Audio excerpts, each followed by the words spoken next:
Yo, what's up guys, welcome back to the channel, and today let me show you how to verify your Kraken accounts in 2025. It's going to be a quick one. We're not going to waste too much time on this one.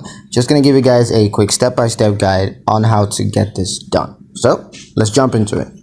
The first step, of course, is going to be to log into your Kraken account using your email address and your password.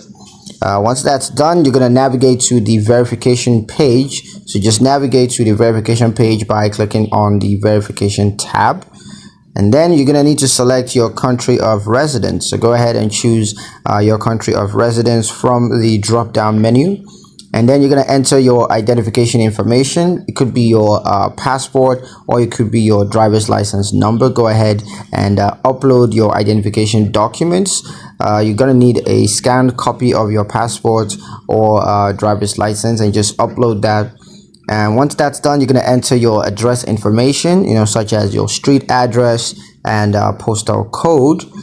But once you have those entered, you're going to need to verify your phone number by entering a verification code that's going to be sent to your phone number by Kraken, and use that to verify. And once we'll just wait for the verification to be completed. It might take a couple of days to just wait it out, and once that's done, you're good to go. You're gonna receive verification confirmation. And yeah, that's pretty much it on how to verify your Kraken account in 2025. Hope you guys liked the video. Hope you found the information useful enough.